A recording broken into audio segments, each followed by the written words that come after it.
Buenas tardes, esto es el comentario positivo y bueno, el día de hoy pues vamos a continuar con nuestro curso de principios básicos cristianos. Este curso, para el que lo ha estado viendo, pues sí es una manera de reforzar para los que ya son cristianos las creencias y quizás también para entender algunas otras que a veces no son claras, pero de hecho también, si lo han notado y si han venido viendo cada uno de los videos, estos videos están hechos también como una manera de evangelización.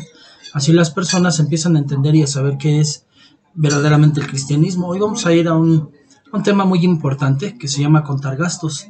En bueno, pues obviamente pues no habla de dinero, sino en algo que tenemos que empezar a entender es que el caminar de manera recta delante de Dios no es fácil. Hay quien piensa que es solo pertenecer a una congregación, asistir los domingos y ya. Algunos ni eso, ¿no? Algunos de repente llegan a faltar en los domingos.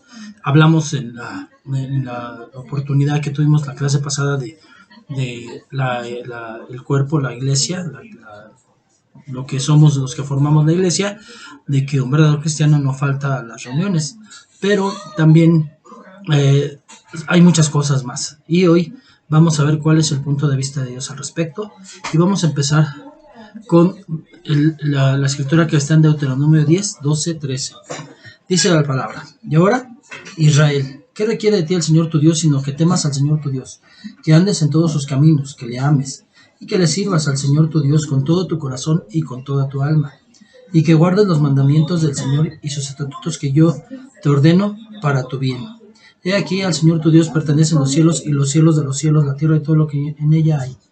Sin embargo, el Señor se agradó de tus padres, los amó y escogió su descendencia después de ellos, es decir, a vosotros de entre los pueblos, como se ve hoy. Sin cursidad vuestro corazón y no endurezcáis vuestra cerviz. Vamos a orar.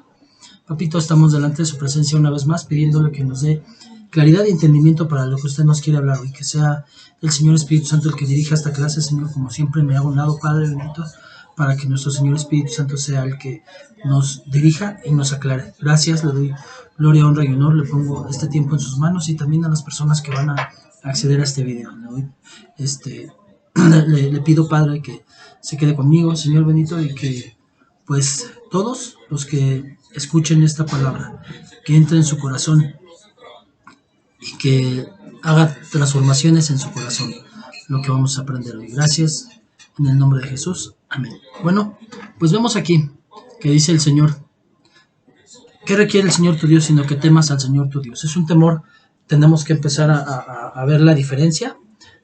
Temor no es miedo, es un temor reverente, es un temor de respeto hacia el Señor. Que andes en todos sus caminos, o sea, obedecer al Señor, que le ames y que sirvas al Señor tu Dios con todo tu corazón y con toda tu alma. Dice, y que sirvas.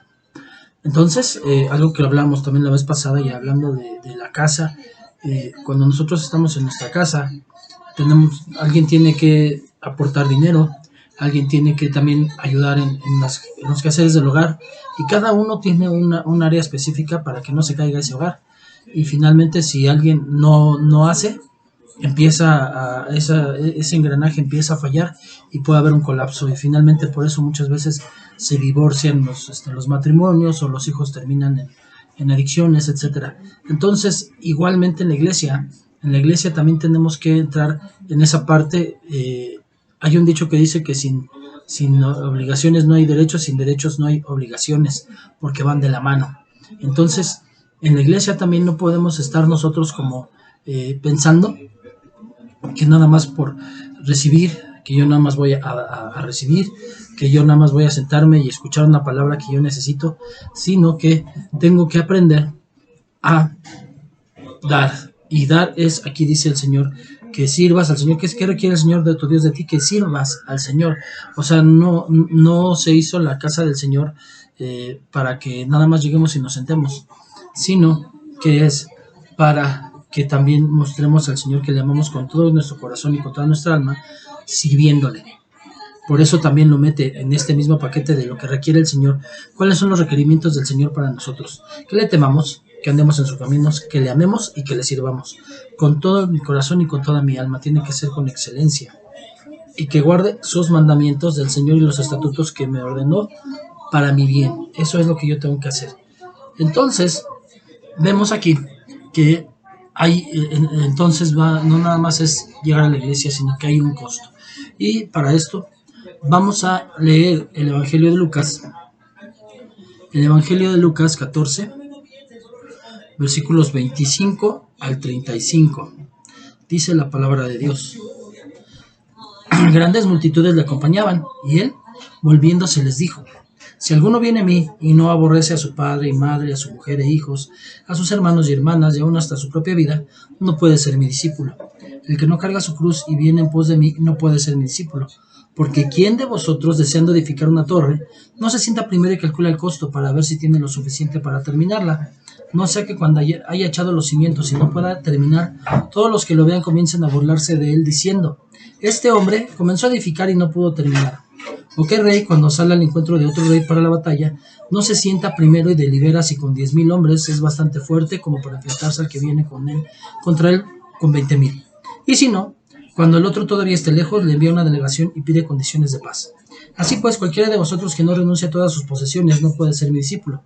Por tanto, buena es la sal, pero si también la sal ha perdido su sabor, ¿con qué será sazonada?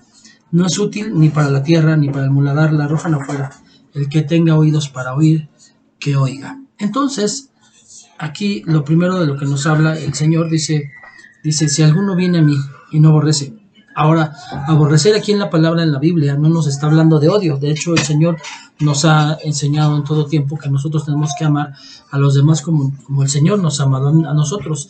Entonces, ¿realmente a qué se refiere? Bueno, se refiere a poner en primer lugar, a adorar en primer lugar, a que sea en primer lugar mi padre o mi madre o mujer o hijos o mis hermanos o mis hermanas. Entonces, tengo que entender que mi prioridad es Dios. Tengo que amar aún sobre de mi propia vida a Dios.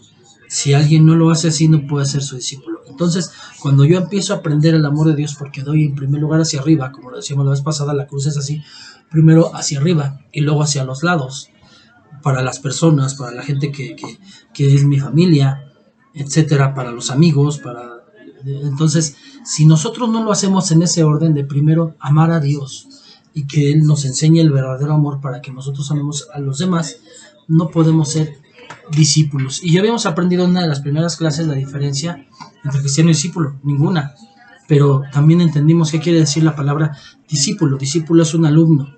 Un alumno también tenemos que entender que cuando alguien va a la escuela, pues no va sin nada, tiene que tener libros de trabajo, cuadernos, aún ahora que los chavos están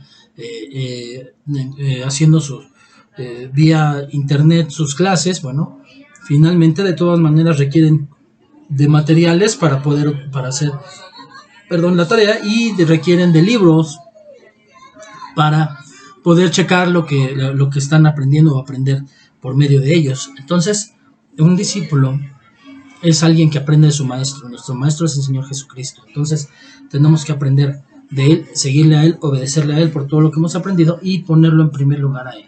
Si yo no lo pongo en primer lugar, no puedo ser discípulo, y discípulo y cristiano es lo mismo. Entonces, una persona que pone en primer lugar a su trabajo, o a su familia, o el dinero, o otras situaciones, o aún hasta su propia vida, no es cristiano, aunque esté en la iglesia. Eso es un hecho, tengo que entender eso. Dice: el que no carga su cruz y viene en pos de mí no puede ser mi discípulo.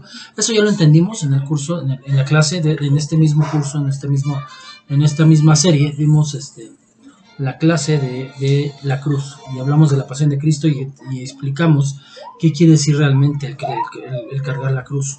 Y dice: y el que no carga su cruz realmente no puede ser mi discípulo. Obviamente, aquí tenemos que entender que la cruz no es una cruz colgada al pecho, es poner en primer lugar en tu vida a Jesús. Entonces, hoy vamos a calcular los gastos. Y entonces nos dice el Señor: ¿por qué? ¿Quién de vosotros, deseando edificar una torre, no se sienta primero y calcula el costo para ver si tiene lo suficiente para terminarla? No sea que cuando haya echado los cimientos y no pueda terminar, todos los que lo vean comiencen a burlarse de él, diciendo: este hombre comenzó a edificar y no pudo terminar. Aquí hay un ejemplo real histórico. Aquí en la Ciudad de México, hace muchos años, hubo un hombre que quiso hacer el mejor hotel del país y le nombró el Hotel de México. Lo construyó con la mejor calidad, De hecho, los sótanos, la parte del estacionamiento y sótanos, están hechos para aguantar una explosión nuclear y que se pueda hacer un refugio nuclear ahí. Entonces, vemos que este hombre construye y ya estaba todo en obra negra, todo el esqueleto del edificio construido, y llegó el momento que se le acabó el dinero. Ya no pudo seguir construyendo. Entonces hubo un tiempo en el que no se hizo construcción, aunque sí se hizo una discoteca en la parte de arriba que era giratoria. Fue lo único que se pudo hacer de lo que iba a ser un hotel. Finalmente vendió el edificio porque no pudo terminar el hotel y terminó siendo lo que hoy conocemos como el World Trade Center México. Entonces vemos que este señor sí quiso hacer el mejor hotel, pero no calculó el costo que iba a llevar esta construcción.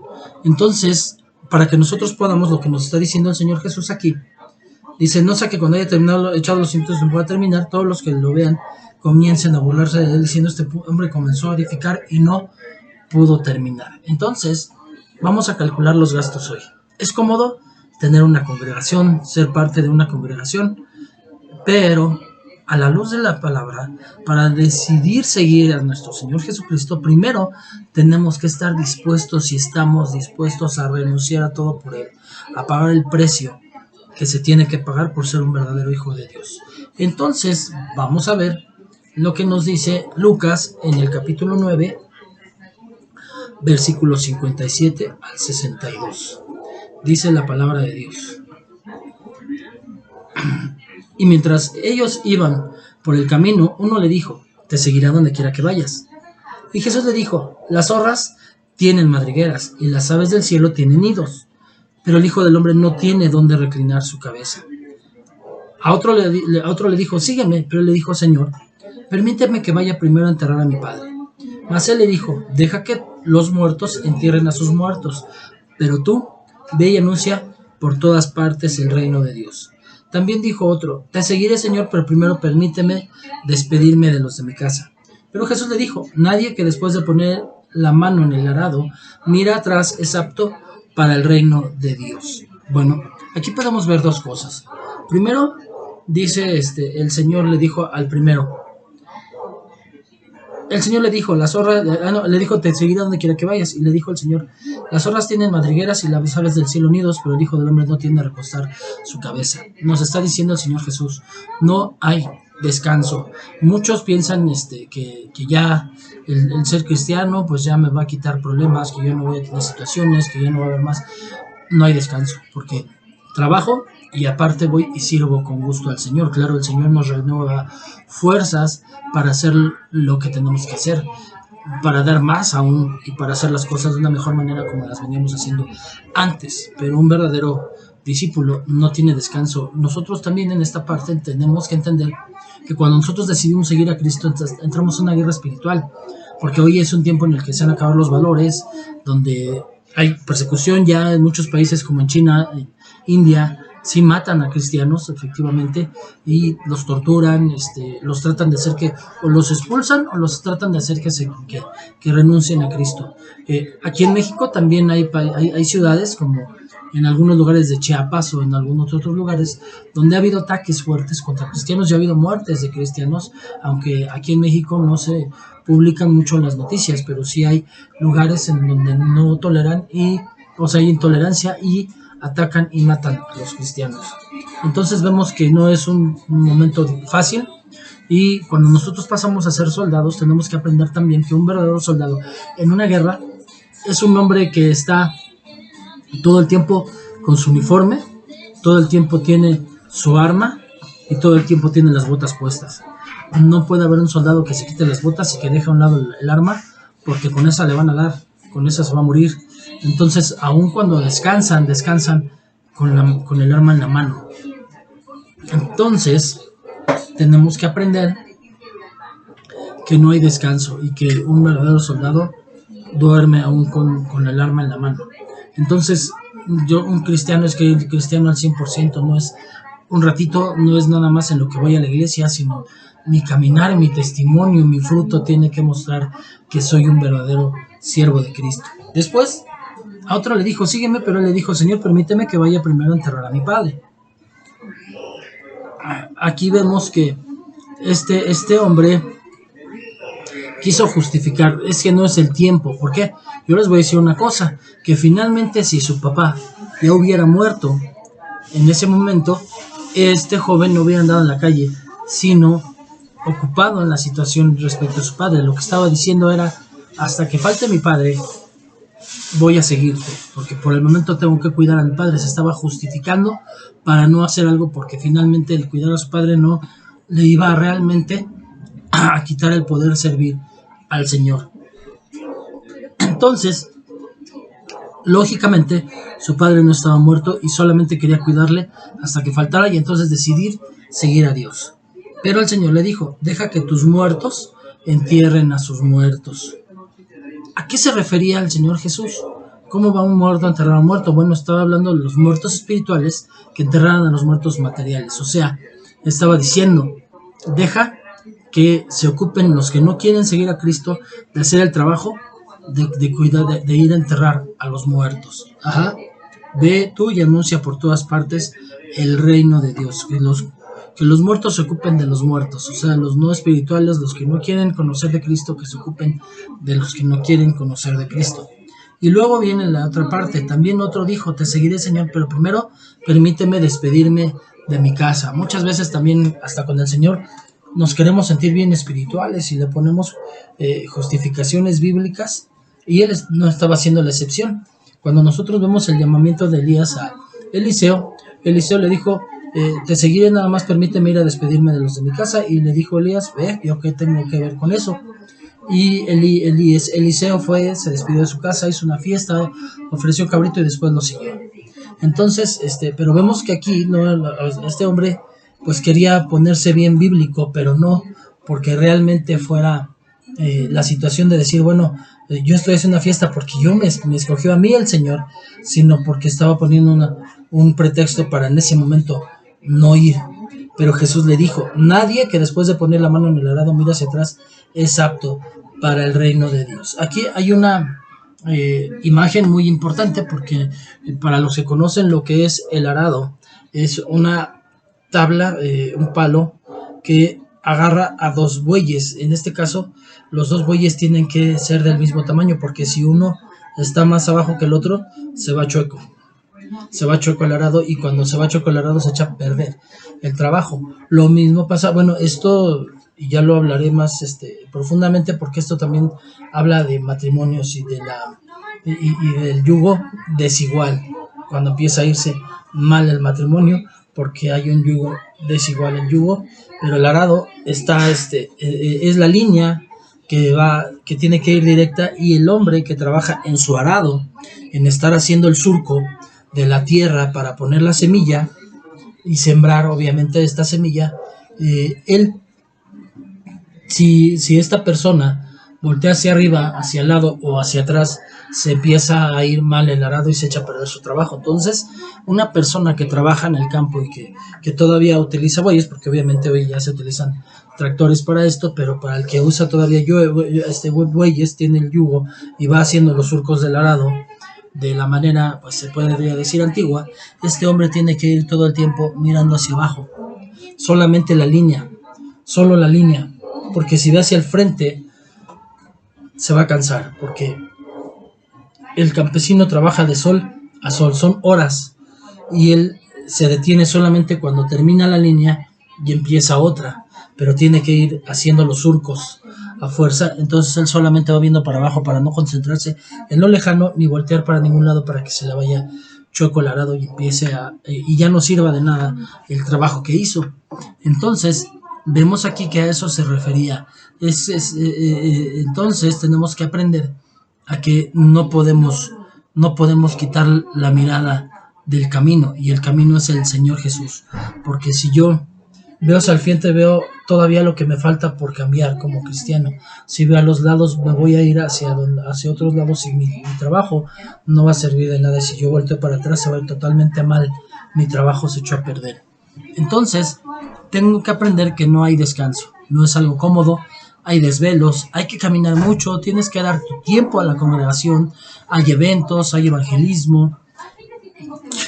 Por otro lado, tenemos que dar también, esto habla de tiempo, dinero y esfuerzo. Entonces es tiempo y hablamos, dinero es diezmos, ofrendas, ayudar a otros, invertir en la obra. Siempre es mejor dar que recibir. Entonces, la parte del diezmo para mí tiene que ser un rema. Hoy hay quienes enseñan que el diezmo es del Antiguo Testamento. Si ven mis videos, en uno anterior enseñé que de hecho la ofrenda y el diezmo empezó desde antes de la caída. ¿Por qué? Porque aún Adán dio una ofrenda, Caín y Abel dieron una ofrenda, una no agradó a Dios, pero no fue en la ley, no fue el primero que dio una ofrenda no, más bien el que recibió una ofrenda a Melquisedec, como sacerdocio y como ley, no fue Moisés el primero que recibió una ofrenda para Dios tampoco, no fue Abraham tampoco. Entonces vemos que esto es eterno. Si pueden ver más a profundidad en el video que les hablo, es algo eterno. El diezmo, la ofrenda lo vamos a hacer también en el cielo, y entonces esto no se ha acabado, y esto es algo espiritual, solamente el espiritual lo entiende, y por eso hay muchas personas que hoy están enseñando algo que no es correcto, porque Jesús dijo es mejor dar que recibir, pero todavía hay un corazón egoísta en las personas que enseñan que no es correcto, que no está bien y que no es de Dios esto del diezmo. Pero cuando alguien es espiritual lo hace rema en su corazón y no se le hace como estoy dando. Cuando yo me pongo a pensar, todo lo que yo tengo es de mi Dios. Entonces, si yo trabajo en una empresa y yo soy el que hace a lo mejor el trabajo más pesado, y por mi trabajo es por lo que está produciendo y recibiendo el dinero el dueño no va a llegar a mí y me va a decir, ¿sabes qué? Dame solamente el 10% de la ganancia y tú te quedas con el 90%. No, él va a agarrar el 100% y a mí me va a dar un sueldo. Y en cambio nosotros llegamos al servicio con mi Señor, mi Dios, y todo lo que ganamos es la bendición que el Señor nos da. Y sin embargo, el Señor no nos pide, no nos dice, ¿sabes qué? Dámelo todo y yo te doy tu sueldo de aquí. Sino que el Señor no solamente me pide el 10%, y eso, ¿sabes por qué lo pide? Solamente la única razón es porque el Señor quiere, por medio de eso que tú estás dando de corazón, bendecir el otro 90%. Y yo te garantizo una cosa, dice, probadme en esto a ver si no les abro las puertas de los cielos.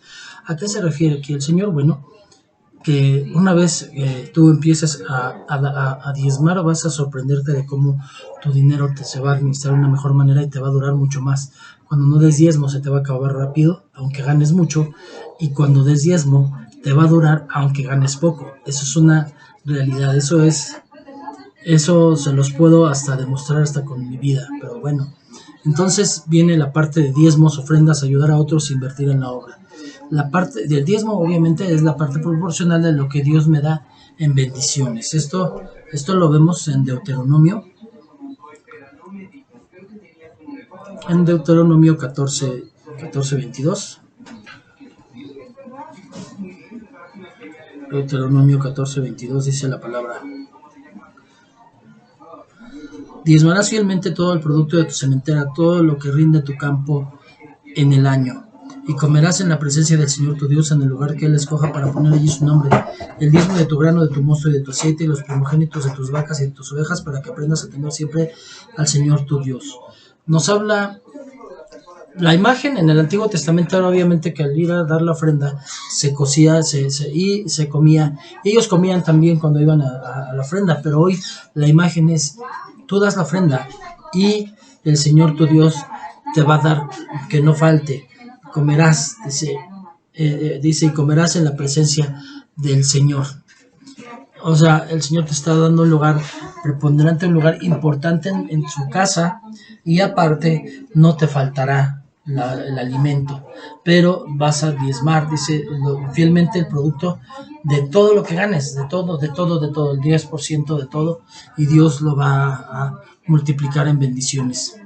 Si los judíos que no tenían a Jesús y su obra redentora, aunque la tenían pero no la reconocieron, que eso es importante, daban los diezmos de los primeros frutos, si esta salvación tan grande que tenemos vale mucho más que lo que ellos tenían antes, porque antes nada más era cada año la palabra que habla de expiación en el Antiguo Testamento, solamente era cubrir, no quitar.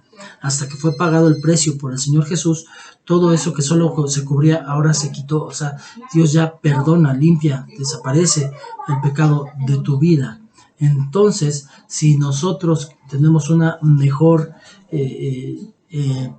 promesa, que es la obra redentora del Señor Jesús, porque nosotros vamos a dar menos o no vamos a dar. Al contrario, no hemos de dar con mayor razón nosotros con un corazón agradecido por entender el sacrificio pascual que hizo nuestro Señor Jesucristo. Y bueno, en el punto número 3 que les decía de diezmos, ayuda a otros, ofrendas. Bueno, ofrenda es dar más allá de lo que ya hemos apartado para el Señor. O sea, yo ya, ese 10% es el que está apartado, pero ofrenda es cuando yo, algo que no me está pidiendo el Señor, sino lo que es de mi corazón.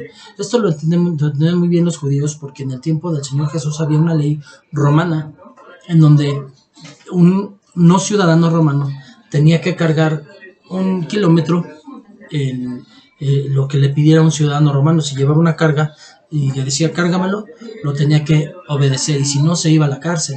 Y el Señor Jesús dijo: cuando alguien te pida que cargues algo 1 kilómetro, cárgalo 2. O sea, el extra, ese más, en donde viene la bendición, es en ese extra que tú das, en lo que no se te pidió, en lo que tú disfrutaste de dar, en lo que diste por agradecimiento, en lo que diste de corazón. Lo que das con un corazón agradecido. Entonces, vamos a ver lo que dice la primera carta a los Corintios. En el capítulo 16 versículo 1, dice: ahora bien, en cuanto a la ofrenda para los santos, haced vosotros también como instruía a las iglesias de Galacia, que el primer día de la semana cada uno de vosotros aparte y guarde según se le haya prosperado, para que cuando vaya no se recojan entonces ofrendas. Entonces vemos aquí que dice, cada quien como se ha instruido, también a las iglesias de Galacia, que el primer día de la semana. ¿Cuál es el primer día de la semana? También en eso se discute mucho, que dicen que las reuniones realmente es el Shabbat, o que si es el domingo. El domingo realmente fue cuando empezaron a reunirse los cristianos, y como yo lo he dicho en otras ocasiones, nunca fue abolido el Shabbat. El Shabbat es eterno, y por lo tanto es un tiempo para intimidad con Dios y de estudio, pero el domingo es para la reunión de los santos, para la reunión y escuchar la palabra. Entonces dice aquí que el primer día de la semana es cuando vamos a dar lo que vamos a apartar según lo que el Señor nos haya prosperado. ¿Qué quiere decir esto? Si el Señor fue el que nos prosperó, quiere decir que lo que yo tengo fue porque el Señor permitió que lo tuviera o que lo recibiera. Entonces es de Él, y entonces solamente le regreso un poco de la bendición que Él ya me dio. Entonces esta parte es algo que ya viene desde 1 Corintios, que el primer día de la semana vamos a apartar según Dios nos haya prosperado. Después vemos en Lucas 21. Lucas capítulo 21, versículo 2 al 4, dice la palabra: y vio también a una viuda pobre que echaba allí 2 pequeñas monedas de cobre, y dijo: en verdad os digo que esta viuda tan pobre echó más que todos ellos, porque todos ellos echaron en la ofrenda de lo que les sobraba, pero ella de su pobreza echó todo lo que tenía para vivir. Entonces vemos que aquí el Señor mostró a la viuda pobre. Vemos que esta mujer dio una monedita, y él dijo: es que todos dan de lo que les sobra. O sea, el 10% nada más es aquella parte y de hecho está mal, porque al ser lo primero y lo mejor para Dios, así como yo recibo el dinero, lo primero es apartarlo del Señor, y después de ahí empezar a ver para qué voy a distribuir los gastos. Normalmente el cristiano empieza: bueno, esto es para el gasto, esto es para la luz, esto es para el agua, para el teléfono, para la renta, para comprar esto, para comprar lo otro, y al final, y esto es lo del diezmo. Y no es así, es al revés. Así como lo recibo, lo primero y lo mejor es para el Señor. Y bueno, después vamos a ver en Malaquías, como les decía hace ratito, Malaquías. También algo que yo he entendido mucho es porque es el último y no uno de los primeros libros o de los tiempos de la ley. es el último. Después de Malaquías hubo 400 años de sequía espiritual en el pueblo de Israel. Dios no estaba hablándoles y él ya sabía que iba a caer el pueblo y que lo que él, su palabra es eterna. Entonces Malaquías estaba hablando al pueblo de Dios de esta generación también. Malaquías 3, capítulo 8. Malaquías capítulo 3, versículo 8 al 12. ¿Robará el hombre a Dios? Pues vosotros me estáis robando. Pero decís, ¿en qué te hemos robado? En los diezmos y en las ofrendas. Con maldición estáis malditos, porque vosotros la nación entera me estáis robando. Es una palabra dura, pero realmente aquel que es hijo de Dios y no diezma, está acumulando maldición para sí mismo. Y entonces va a haber dificultades en las situaciones que viva, económicas. No va a ser tan fácil que pueda administrar su dinero, o se le va a ir como el agua. Y se los puedo decir que yo lo viví personalmente, porque yo ya lo hice y yo he visto cómo cuando dejas de diezmar se te va el dinero como agua y a veces no tienes ni para el pasaje. Y cuando tú diezmas, hasta compras otras cosas y demás, y ves que no se te acaba el dinero. Eso yo lo he vivido, yo se los puedo dar como testimonio. Pero aquel que recibe dinero y no diezma al Señor, se está maldiciendo a sí mismo. Y entonces van a venir también dificultades a futuro. Yo también pasé por dificultades a futuro, fui acarreando dificultades precisamente por no entender esto. Traed todo el diezmo al alfolí, para que haya alimento en mi casa, y ponedme a prueba en esto, dice el Señor de los ejércitos.